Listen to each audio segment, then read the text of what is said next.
요한복음 우리 강해 공부를 하겠습니다. 오늘 그 첫 번째 시간인데 요한복음이 굉장히 깊습니다. 그런 그 공관복음에 비해서 훨씬 더 영적으로 깊은 그런 뜻이 있기 때문에 우리가 그냥 가르치고 배우고 하는 그런 것을 떠나서 우리 모두가 다 같이 배우고 다 같이 기도하고 또 다 같이 주님 앞에 그 뜻을 진리를 구하는 그러한 마음 자세가 되어야겠습니다. 우리 다 같이 요한복음 1장 1절부터 18절까지 우리 같이 한번 천천히 같이 읽겠습니다. 요한복음 1장 1절부터 18절까지 같이 천천히 읽습니다. 시작. 태초에 말씀이 계시니라.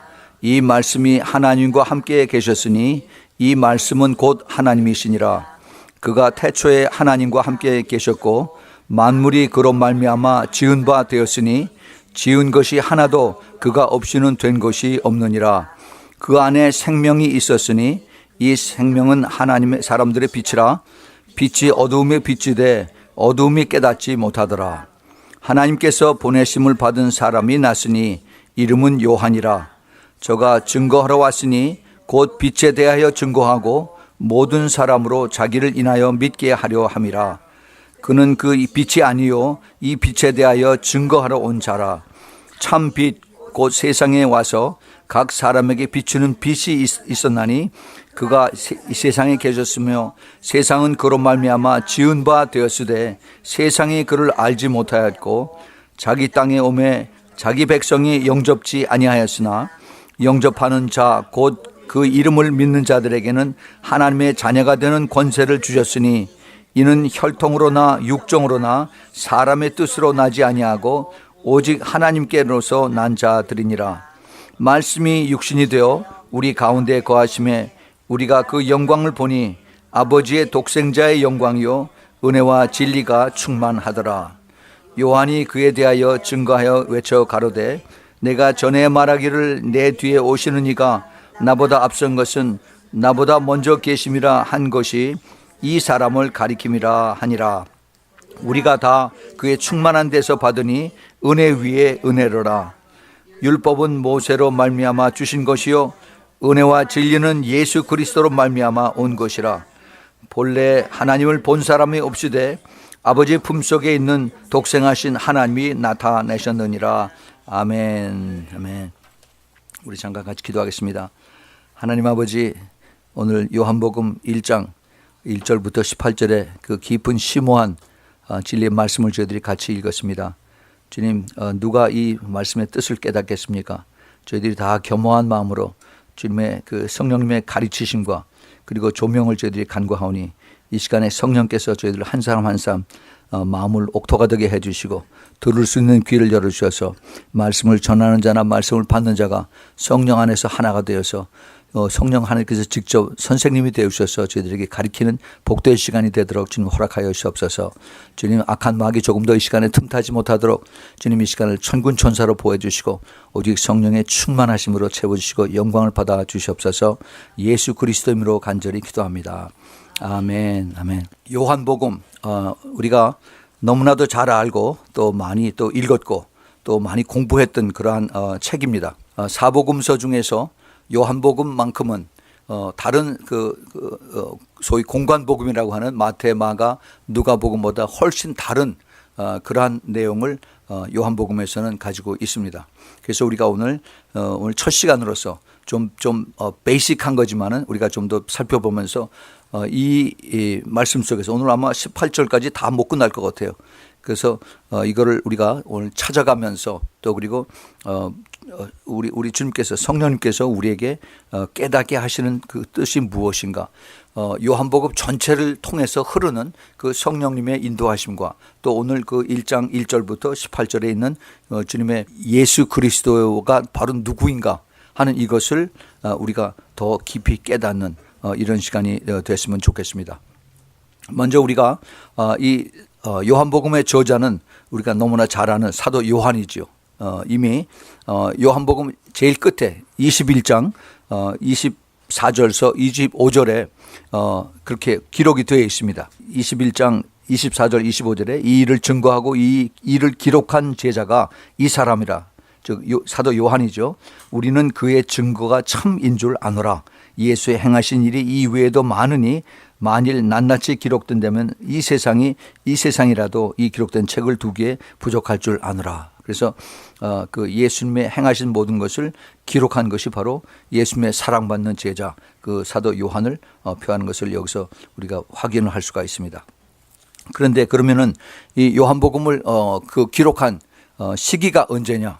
그 시기는 성경학자마다 조금씩 좀 다릅니다. 사도 요한이 AD 95년경을 전후해서 그 반모섬에서 가서 귀향을 받고 거기서 포로 생활을 했었는데 거기서 감옥소에서 갇혀 있었는데 그 전이다가 이렇게 보는 사람이 있고 그래서 AD 85년서부터 90년 그 사이에 다른 그 공관복음이 다 만들어진 것을 알고 그리고 나서 반모섬에 가서 반모섬으로 가기 전에 귀양 되기 전에 이것을 적었다 하는 그렇게 신학자들이 보는 것도 있고 아니면은 그 이후에 AD 90년서부터 100년 그 사이에 이것을 썼다라고 이렇게 또 보는 사람도 있습니다.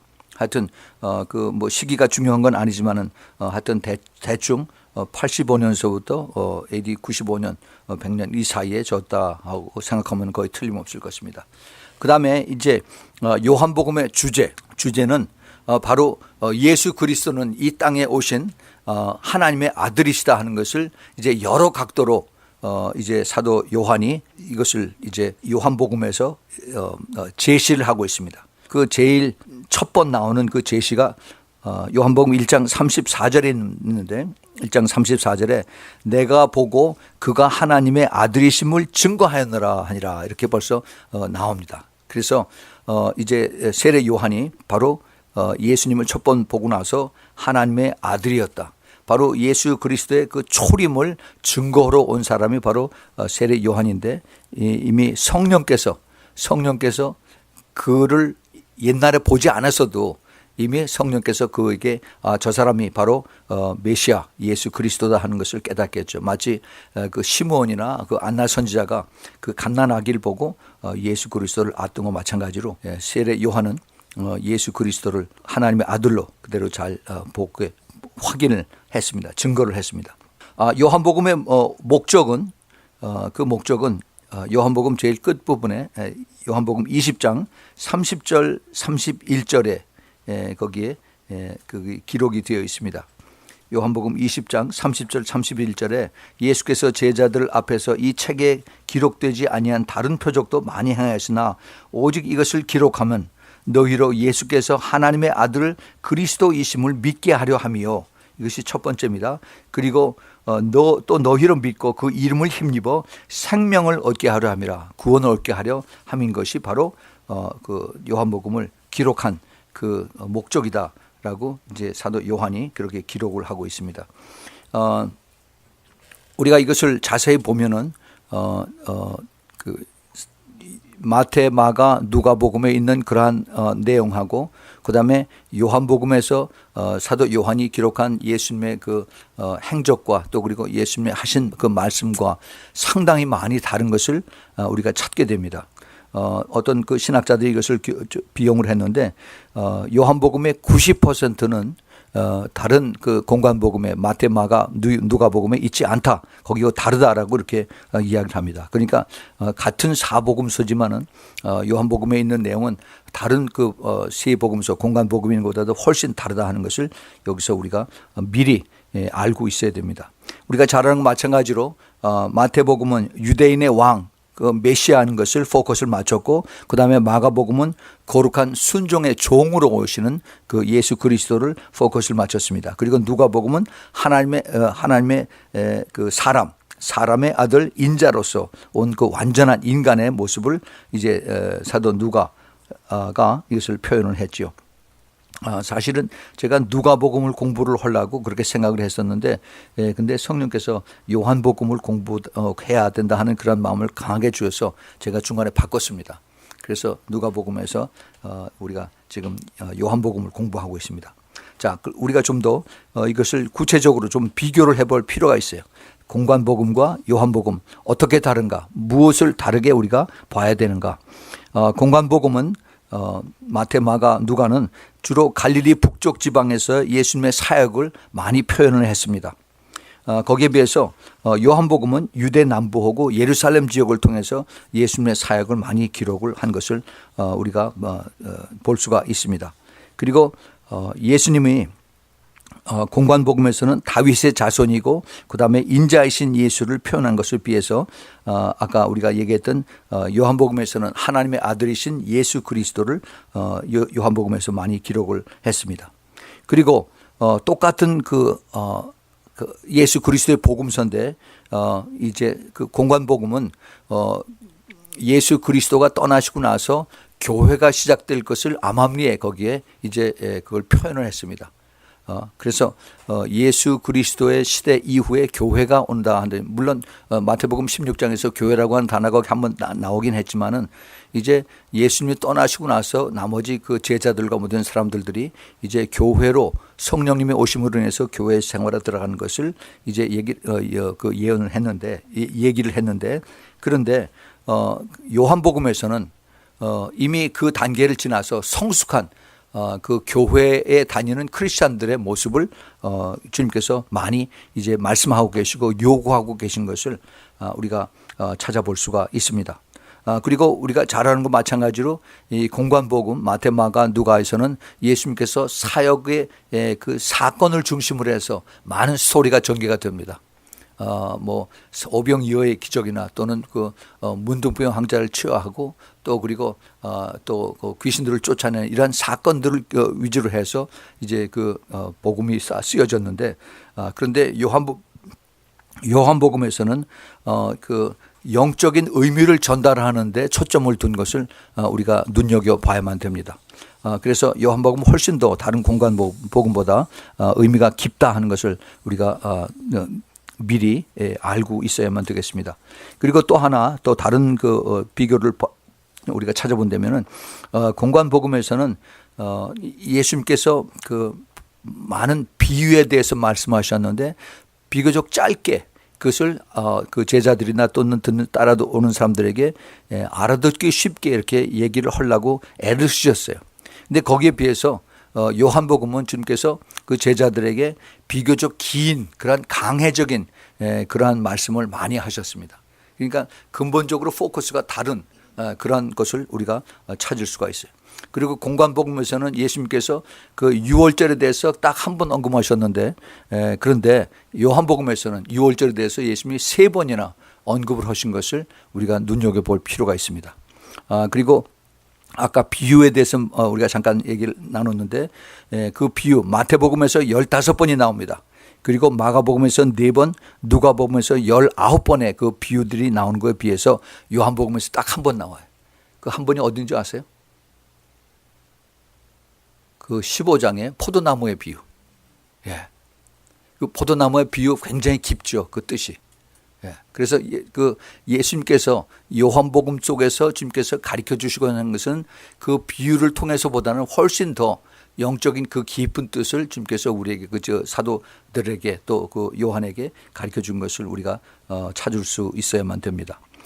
또 하나 우리가 기억을 해야 될 것이 있는데, 그 공관복음에서 그 우리가 잘 아는 예수님의 그 사역 제일 처음에 그 광야에서 40일 금식 기도하시고 나서 사탄의 그 시험을 3번이나 시험을 받았죠. 마태복음 4장, 그다음에 누가복음 1장, 그다음에 마가복음 1장, 누가복음 4장에서 똑같이 나오는데 요한복음엔 그게 없어요. 왜 없을까?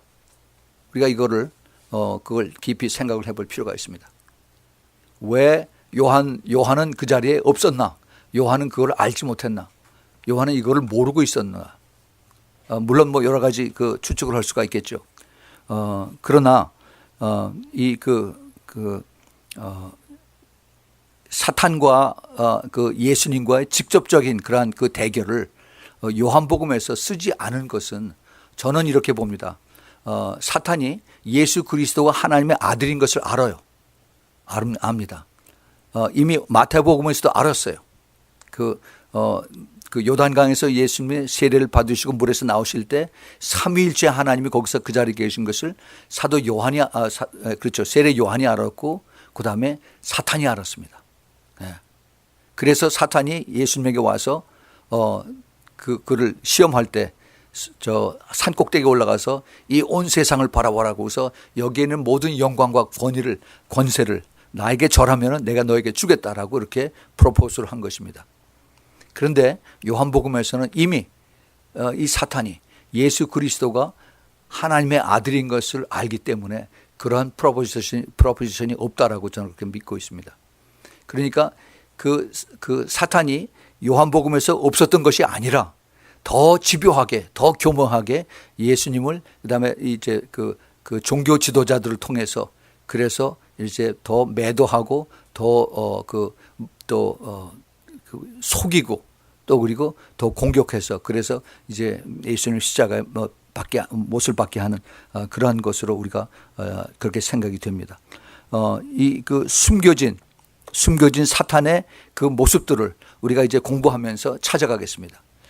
제가 오래전에 그 사도행전에 대해서 우리가 공부를 했었어요. 다 끝내지 못했었는데 사도행전을 우리가 공부하면서 우리가 주로 그 사도행전이라는 것이 사도들의 모든 그 액티비티, 미니스트리 이것을 얘기하는데 사도들의 행전보다는 사실은 성령 행전이라고 얘기를 하죠.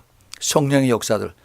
사도들이 성령의 힘을 입어서 그래서 복음을 전하고 그다음에 이제 많은 핍박도 받고 하는 이런 것들이 있는데 그런데 그 성령이 움직이는데 성령의 강하게 역사하시는데 반드시 사탄이 있고 귀신들이 거기 옆에 따라다닌다는 것을 제가 그때 누누이 가르쳐 드렸습니다.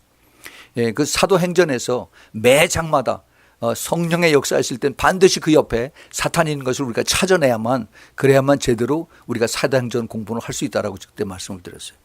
여기 그 요한복음에서도 사탄이라고 하는 것이 이놈들이 직접 나타나지 않지만은 어떻게 숨어서 그리고 예수님과 예수님을 따르는 자들을 이제 또 미혹하고 욕하고 또 그다음에 거짓말로 다 이거 숨겨서 그래서 이제 방해하는 그러한 일을 하는가 하는 것을 우리가 이것을 또 찾아야 되는 그러한 일도 우리가 해야 되겠습니다.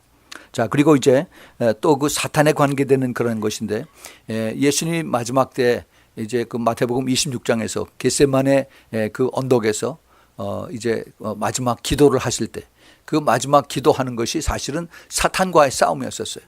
사탄과의 싸움. 그래서 그 이제 인간적으로 하기 힘든 것을 이제 베드로와 그다음에 야고보와 요한에게 나를 위해서 뒤에서 중보기도 해달라고 그러는데 얘네들이 다 자고 있었죠.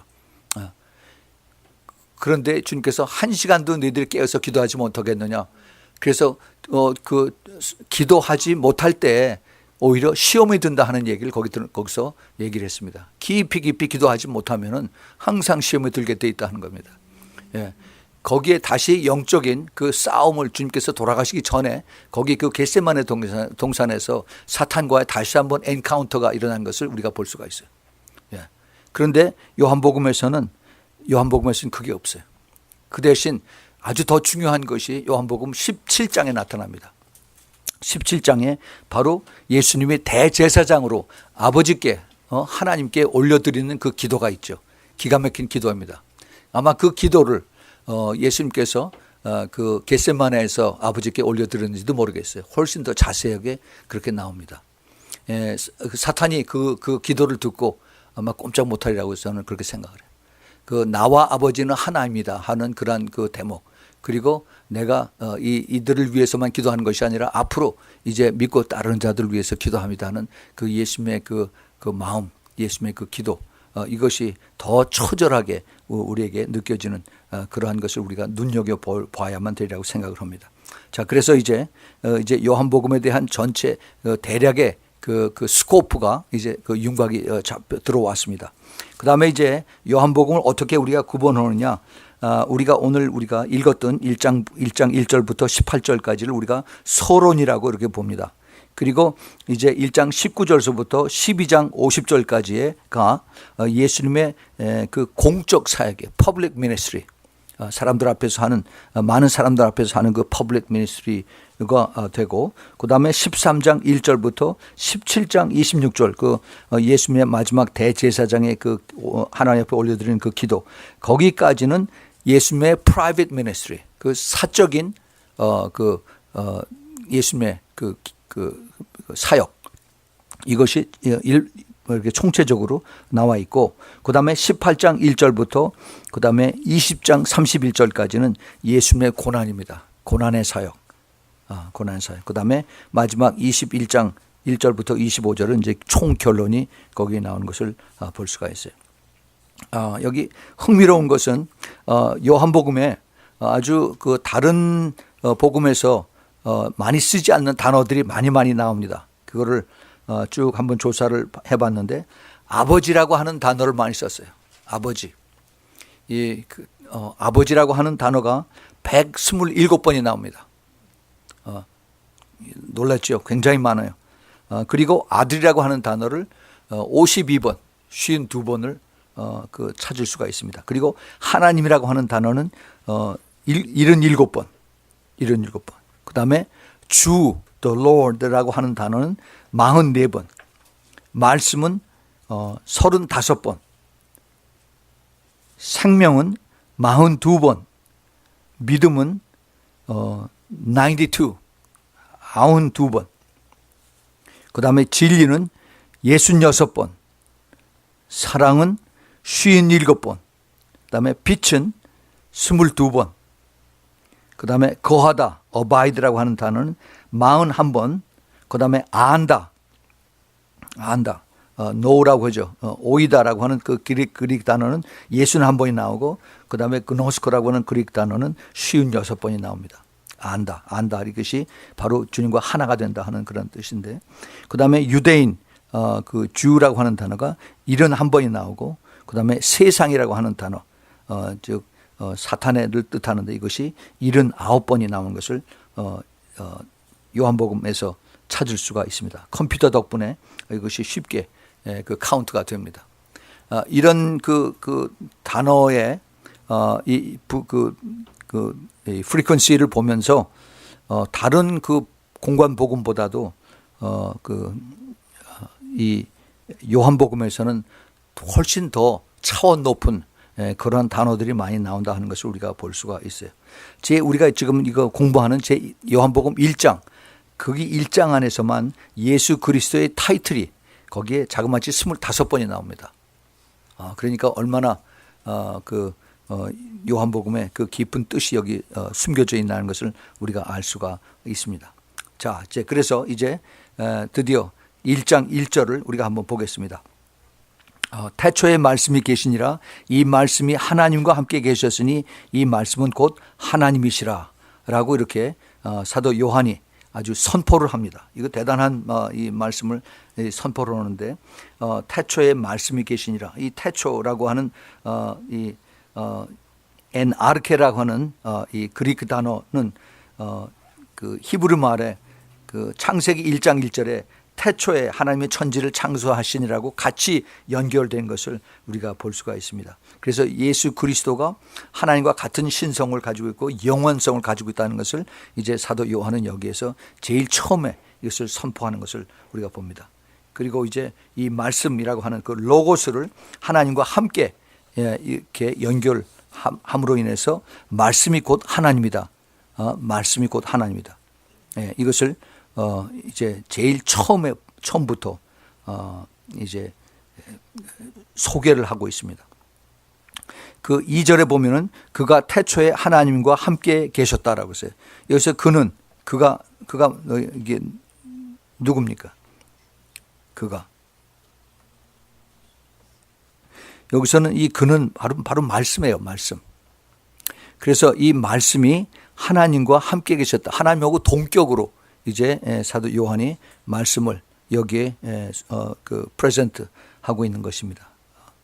이 말씀이 하나님의 말씀이 얼마나 높은가, 귀한가 하는 것을 여기서 우리가 다시 한번 인정하고 우리가 받아들여야 됩니다. 시편 138편 그 2절에 보면은 내가 주의 성전을 향하여 경배하며 인자하심과 성실하심을 인하여 주의 이름에 감사하오리니 이는 주께서 주의 말씀을 주의 모든 이름 위에 높게 하셨음이라라고 이렇게 시편 기자가 주의 말씀을 주의 모든 이름이라는 것은 여호와의 이름이 많습니다. 여호와 라파 하면 주님은 그 힐러, 그 치유자다 하는 그런 얘기가 나오고, 그 다음에 여호와 샬롬 하면 우리 주님이 Prince of Peace, 평강의 왕이고, 그 다음에 여호와 이레, 여호와 자이레 하면은 God supplies, 하나님 모든 것을 다 우리를 풍성하게 채워주시고, 여호와 로히 하면은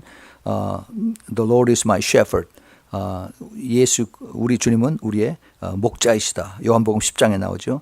그 다음에 여호와 시츠켄누 하는 것은 우리 하나님은 의로우신 자다. 그 다음에 여호와 마카데시 하는 것은 주님은 거룩하시다.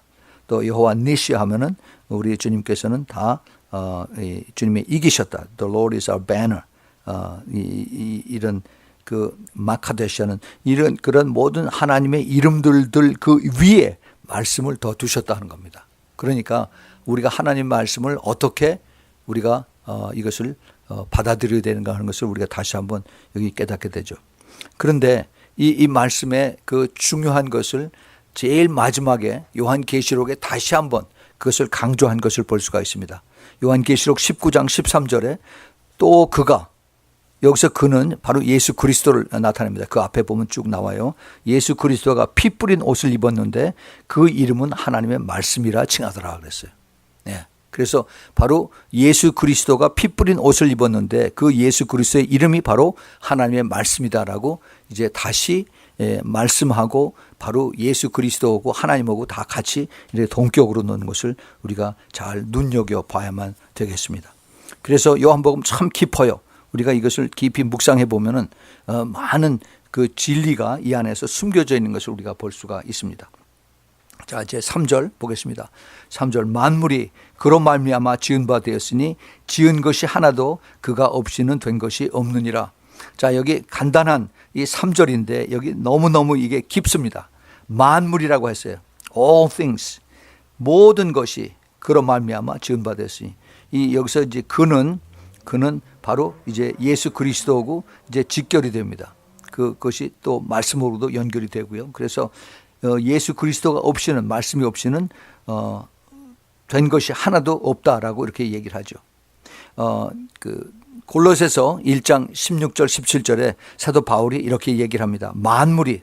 만물이 그에게서 창조되되 하늘과 땅에서 보이는 것들과 보이지 않는 것들과 혹은 보좌들이나 주관자들이나 정사들이나 권세들이나 만물이 다 그로 말미암고 그를 위하여 창조되었고, even Satan and demonic spirit, 모든 악한 영들조차도 하나님께서 그들을 창조하셨다는 겁니다. 그래서 하나님의 영광을 위해서 그들이 지금 쓰임 받고 있는 거예요. 또한 그가 만물보다 먼저 계시고 만물이 그 안에 함께 섰느니라 그랬어요. 그래서 모든 것이 하나님 안에서, 하나님을 위해서, 그 다음에 하나님으로 인하여 말미암아 다 창조되었다는 것을 이렇게 얘기를 하고 있습니다. 로마서 11장에 사도 바울이 로마에 있는 교인들에게도 11장 36절에서 만물이 주에게서 나오고 주로 말미암고 또 주에게로 돌아감이라 영광이 그에게 세세 무궁토록 있을지어다 그랬어요. 예, 만물이, 그러니까 모든 것이 다 그리스도로부터 나왔다. 그렇다면은 나도 그리스도로부터 나왔다 하는 것을 내가 받아들이고 인정해야 되고 더 우리가 겸손해져야 되는 겁니다. 예, 우리가 예수 그리스도 앞에, 그 말씀 앞에, 하나님 앞에 우리가 다 겸손해야 되고 더 순종해야 되고 그리고 따라가야 되는 거죠. 이것을 주님께서 여기서 우리에게 가르쳐주고 계십니다. 히브리서 1장 2절에 이 모든 날 마지막 때에 아들로 우리에게 말씀하였으니 이 아들을 만유의 후사로 세우시고 또 저로 말미암아 모든 세계를 지으셨느니라 라고 이렇게 히브리서 1장 2절에 그렇게 기록을 하고 있습니다.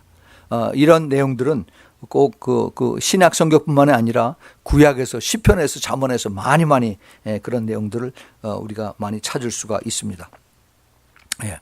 그 다음에 이제 4절에서 그 안에 생명이 있었으니 이 생명은 사람들의 빛이라. 그래서 이제 그 생명과 그 빛을 여기서 이제 그 귀한 단어로 이제 나타나기 시작합니다. 이 생명과 빛이 결국 이것이 무엇이냐? 예수 그리스도의 오신 목적을 여기서 이제 간접적으로 여기서 나타내고 있습니다. 생명과 빛을 주시려고 왔다라고 하는 것이 이제 6절부터 13절에 있는 그 내용을 함축한 것인데 1장 1절에서 우리가 말씀이 하나님이고 말씀이 하나님과 함께 계셨고 결국 그것이 예수 그리스도라는 것을 암시를 했습니다. 그리고 이제 요한복음 8장 12절에 보면은 예수 그리스도가 빛이다라고 주님께서 이렇게 말씀하시죠. 그리고 우리가 잘 아는 14장 6절에 예수 그리스도가 생명이다라고 주님께서 말씀하십니다. 예수님께서 내가 길이요 진리요 생명이다라고 이렇게 말씀하셨어요. 그래서 빛과 생명, 예수 그리스도를 나타내는 빛과 생명의 그 근원이 바로 예수 그리스도라는 것을 우리가 잘 깨달아야 됩니다. 자, 5절 봅니다. 빛이 어두움에 비추되 어두움이 깨닫지 못하더라. 빛이 어두움을 비췄습니다. 그러면은 어두움이 밝아져야 되는데 어두움이 깨닫지 못한다라고 그래요. 예. 그것이 지금 이 세상입니다. 이 세상의 모습이에요.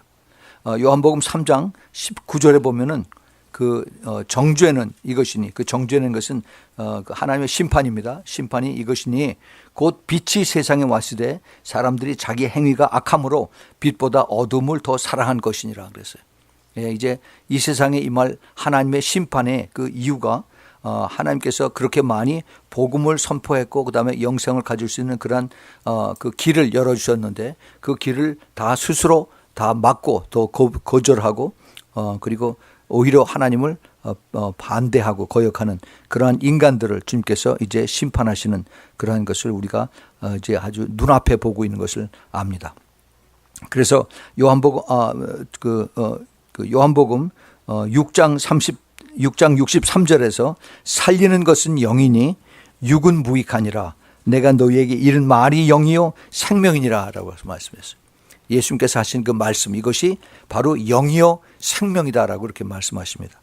로마서 8장 13절에도 너희가 육신대로 살면 죽을 것이로되 영으로서 몸의 행실을 죽이면은 너희가 산다라고 말씀하십니다. 우리가 몸의 행실을 죽일 때 어떻게 해요? 영으로 죽인다고 했어요. 영으로. 그 영으로 어떻게 죽여요? 우리가 기도함으로 우리가 성령의 도움을 받아서 내가 잘못한 것을 깨닫고 그리고 내가 잘못한 것은 그 영으로 성령에 힘입어서 우리가 돌이켜서 회개하고 그리고 주님 앞에 나가는 것입니다. 그렇게 하지 않으면은 우리 자아 때문에 우리 자아가 내 자신을 눌러서 그래서 주님 앞에 회개하지 못하도록 그렇게 갑니다. 로마서 13장 12절에 밤이 깊고 낮이 가까우니 그러므로 우리가 어둠의 일을 벗고 빛의 갑옷을 입자라고 사도 바울이 로마에 있는 교인들에게 이렇게 이야기를 합니다. 우리 이것이 2000년 전에 예수님께서 하신 그 말씀이 지금 이 시대에 더 우리에게 가까이 다가오는 이것은 그만큼 세상이 더 악해지고 더 어두워지고 그리고 빛의 역할이 훨씬 더 그만큼 더 중요하게 여겨진다 하는 것을 우리가 알아요. 우리가 보통 상식적으로 어두우면은 빛이 더 밝다라고 그렇게 얘기를 하죠. 깜깜할 때 조그만 성냥불 촛불 하나도 밝게 보여야 된다라고 하는데 그런데 이 세상이 어둡고 이 세상이 악하고 이 세상이 범죄로 가득한데 그런데 그 빛의 역할을 하는 너희들이 세상의 빛과 소금이라고 하는 그 빛의 역할을 하는 크리스찬들이 그렇게 많은데 십자가에 교회에 그 십자가는 그렇게 많이 섰는데 세상은 전혀 이들을 비웃고 그리고 따라오지 않습니다. 왜 그럴까? 이 말씀이 잘못됐을까? 우리가 생각해 볼 필요가 있어요. 이 말씀이 능력이 없어서 그럴까? 이 말씀이 하나님이라고 그러는데 이 말씀이 예수님이라고 그러는데 정말 능력이 없어서 이렇게 교회들은 많고 교인들이 숫자는 많은데 그런데 왜 이 세상은 점점 더 악해지는가? 우리가 참 생각해 볼 것이 많이 있습니다. 하나님의 말씀은 온전하다라고 했어요. 하나님의 말씀은 틀림이 없다라고 했습니다. 우리가 좀 더 내 힘으로 이것을 싸워서 이기는 것이 아니라 우리가 기도함으로 인해서 성령의 힘을 입어서 그래서 성령께서 이것을 우리를 통해서 일하시고 그리고 성령의 역사로 인해서 그래서 그 죄인들이 그 죄가 깨달아지고 그리고 주님 앞에 돌아오는 그런 일들이 이제 일어날 수 있도록 우리는 엎드려서 기도를 해야 되는 것입니다. 그것이 주님께서 우리에게 원하시는 그 뜻이라고 우리가 이것을 바라보아야만 되겠습니다. 그 다음에 이제 6절부터 8절에 있는 말씀입니다. 6절부터 8절. 이것은 이제 세례 요한에 대한 그러한 그 소개입니다. 세례 요한에 대한 소개. 그리스도의 길을 준비하는 자. 하나님께로서 보내심을 받은 사람이 났으니 이름은 요한이라. 저가 증거하러 왔으니 그 빛에 대하여 증거하고 모든 사람으로 자기를 인하여 믿게 하려 함이라. 그는 이 빛이 아니요 이 빛에 대하여 증거하러 온 자라 그랬습니다. 바로 세례 요한. 이 세례 요한이 예수 그리스도를 증거하는 그러한 빛을 증거하는 그러한 역할을 하는 그러한 사람이죠. 이 세례 요한에 대해서는 누가복음 1장 13절에서부터 17절, 그 다음에 1장 57절에서부터 80절, 그 다음에 누가복음 3장 2절에서부터 6절, 또 마태복음 11장 11절 12절, 이것들이 전부 다 이사야서 40장 3절에 있는 말씀을 이제 쭉 다 설명하면서 세례 요한을 예수님에 앞서서 길을 예비하는 그러한 앞서서 가는 준비하는 그 예수님의 초림을 준비하는 그러한 것으로 이렇게 프레젠테이션이 됐습니다. 이것은 우리에게 세례 요한을 소개하는 것으로 끝나는 것이 아니라 제가 오래전에 그 세례 요한의 영을 받은 자에 대해서 제가 3번에 대해서 설교를 했는데 예수님께서 첫 번 오실 때 이미 그보다 훨씬 600년 전에 그 이사야 선지자를 통해서 이제 메시아가 올 때 메시아에 앞서서 그 메시아의 길을 이제 광야 길을 이제 그 평탄케 하는 그런 사람이 나올 것이다라고 해서 이제 세례 요한이 나올 것을 이미 예언을 했습니다. 그 예언대로 세례 요한은 예수보다 6개월 먼저 태어나서 그래서 참 그 보통 사람들이 사는 그런 스타일이 아니라 정말 광야에서 살면서 그러니까 괴상하게 그렇게 아주 유니크하게 그러한 삶을 살면서 그래서 사람들에게 그 당시에 그 종교적으로 완전히 크롭트 되고 그다음에 또 완전히 살기 위해서 모든 수단 방법을 가리지 않는 마치 이 시대에 그 돈 때문에 많은 사람들이 모든 걸 다 팔아먹는 것 마찬가지. 그 당시의 사람들이 이제 세례 요한의 얘기를 듣고 양심에 찔려서 그래서 이제 그 요단강에 나와서 세례를 받는 그런 역사들이 많이 나왔죠. 이것을 이제 그 2000년 전에 예수님 오시기 전에 세례 요한이 한 것을 그것으로 끝나는 것이 아니라 예수님 다시 오실 때 그 재림에 대한 그 준비도 역시 세례 요한 같은 사람들이 있어야 된다는 겁니다. 그 세례 요한이 누구냐? 사람이 세례 요한이 다시 나오는 것, 즉 이 에레미야가 다시 나온다 해서 이렇게 말라기 선지자도 얘기를 했는데 사람이 다시 나오는 것이 아니라 그 영을 받은 사람들이 같은 영을 받은 사람들이 이제 이것을 증거하고 그다음에 많은 사람들을 깨우는 겁니다. 그것이 바로 우리 교회가 그런 콜링을 받았어요. 그래서 잠자는 교회를 깨우고 주님 오십니다. 이제 깨어서 기도합시다. 라고 이렇게 우리가 외치는 겁니다. 이것이 세례 요한이 그 당시에 사람들에게 환영을 받지 못했던 것 마찬가지로 지금도 똑같이 이제 주님 다시 오십니다. 우리 깨어서 준비합시다. 거룩한 생활을 합시다. 라고 얘기하면은 사람들 다 싫어해요. 자기들 편하게 거짓말하고 그다음에 돈 다 챙기고 하고 이렇게 사는데 그거 자꾸 이렇게 꼬집어서 찍어서 그래서 하지 말라고 그러면은 좋아할 사람 하나도 없습니다. 지금 얼마나 교회가 타락하고 교회가 돈들을 좋아하고 그러는지 몰라요. 제가 그것을 눈으로 보고 다닙니다. 정말 너무너무 타락했어요. 이것을 바로 바벨로니안 처치라고 합니다. 라오디게아 교회의 특징입니다. 근데 그것을 깨닫지 못해요. 아주 엔조이하고 그러고서 점점 더 이게 그 fatted cat, 고양이가 더 뚱뚱해지면 어떻게 되는지 아시죠? 예, 그런 모습들로 지금 교회들을 바라고 있어. 지금 개척교회 하시는 힘들고 어려운 그러한 목사님들이 앞으로 그렇게 더 잘 되게 해달라고 그걸 새벽기도 기도 제목으로 삼고 있습니다. 그건 안 해요. 그건 아닙니다. 정말 깨끗하게 주님 앞에 섰을 때 부끄럽지 않는 정말 내가 착하고 충성된 종이다라고 그렇게 주님의 칭찬을 받아야지. 너도 똑같이 그렇게 그 부자처럼 그렇게 살다 왔느냐. 그리고 그렇게 타락했느냐. 죄 짓고 왔느냐 하고 그렇게 주님의 그 책망을 받으면 안 되죠. 이것을 우리가 잘 생각을 해야 됩니다. 그래서 세례 요한이 주님 앞서서 온 것은 굉장히 우리에게 중요한 가르침을 주고 있다는 겁니다. 지금 마지막 때에도 세례 요한의 영을 받은 그러한 하나님의 사람들이 있어요. 소수의 사람들이 여기저기 숨겨져 있습니다. 이들은 정말 외로운 삶을, 외로운 신앙생활을 하고 있어요. 이 세상과 같이 타협할 수가 없습니다. 끝까지 좁은 길을 가야 되고 끝까지 주님 가신 그 십자가의 길을 따라가는 것입니다. 그것을 주님께서 보고 계시고 주님께서 카운트하고 계시고 주님께서 기뻐하고 계십니다. 우리는 이 세상에 살면서 그 정말 주님을 기쁘시게 하느냐 아니면 사람을 기쁘게 하느냐 우리가 정말 똑바로 볼 수 있어야 됩니다. 그래서 우리가 영분별이 필요한 것이에요. 우리는 정말 이 세상에 혼탁한 세상에서 정말 머리 굴려가면서 그래서 사람하고 같이 이제 이것을 해서 내 뜻을 이루게 하는 그러한 것이 아니라 정말 주님께서 기뻐하시는 그러한 그 자리를 그러한 것을 만들기 위해서 우리가 더 겸손하고 더 낮아지고 그렇게 끝까지 가는 것.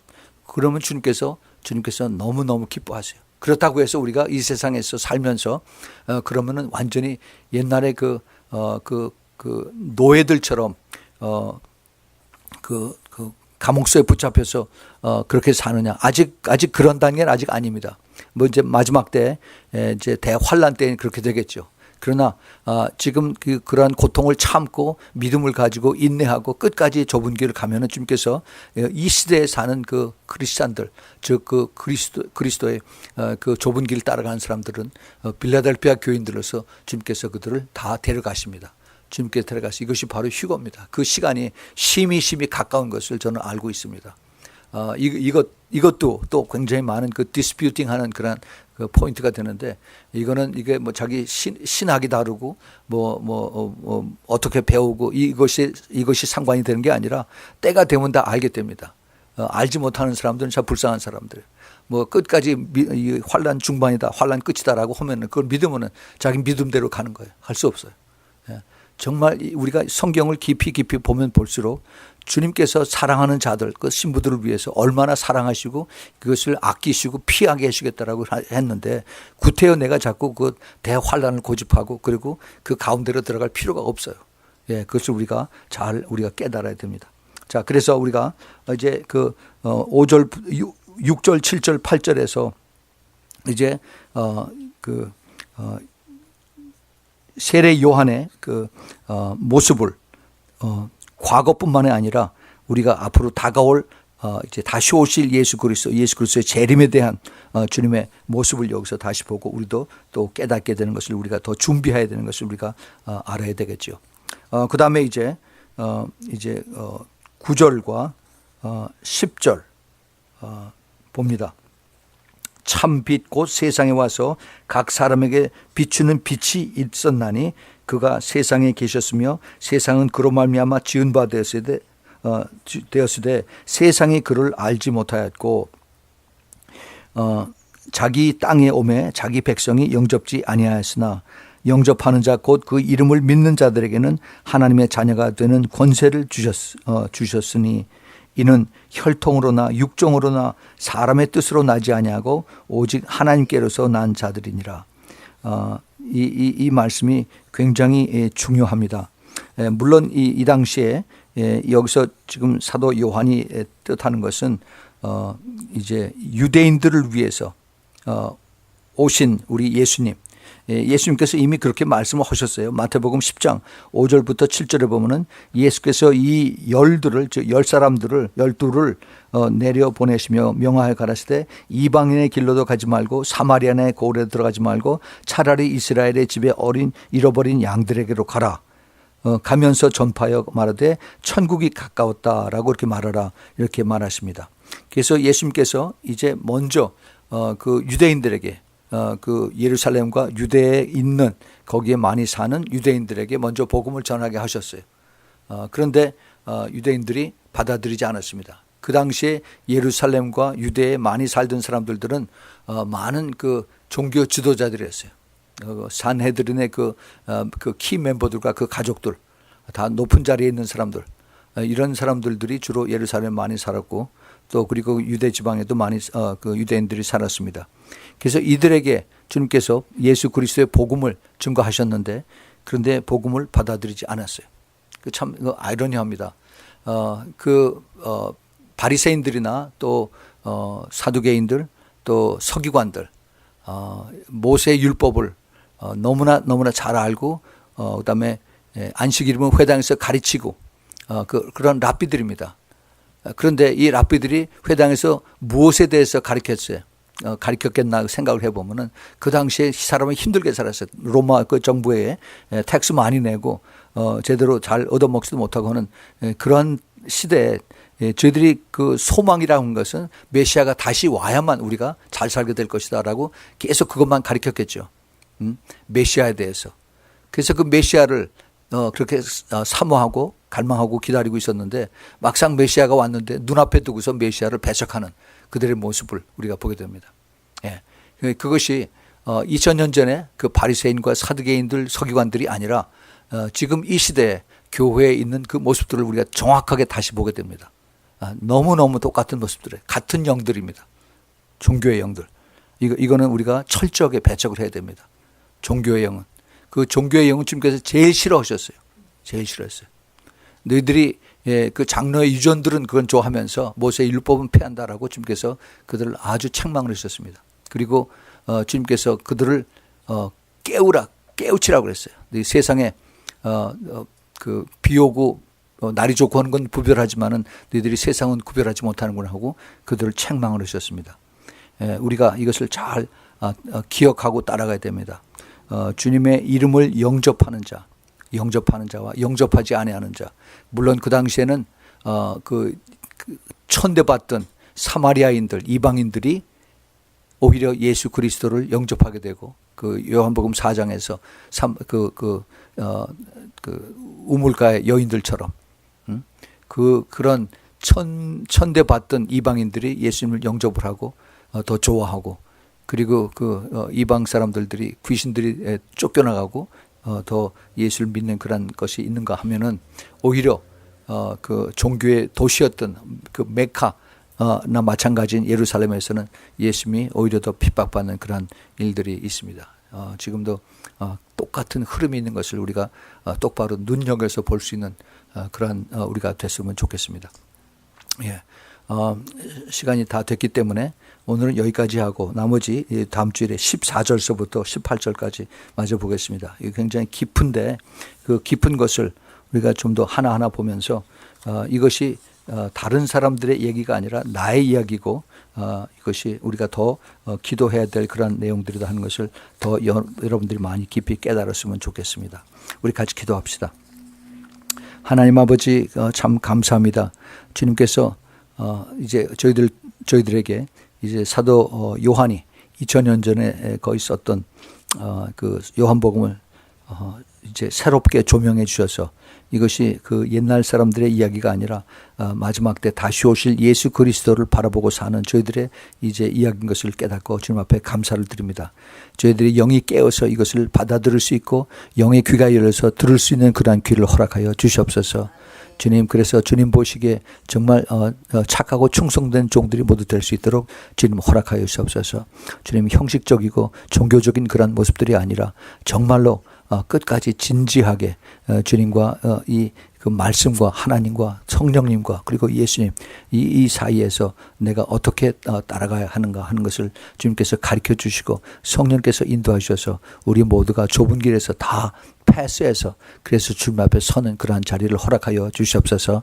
예수 그리스도이므로 간절히 기도합니다. 아멘, 아멘, 아멘, 아멘, 아멘, 아멘, 아멘.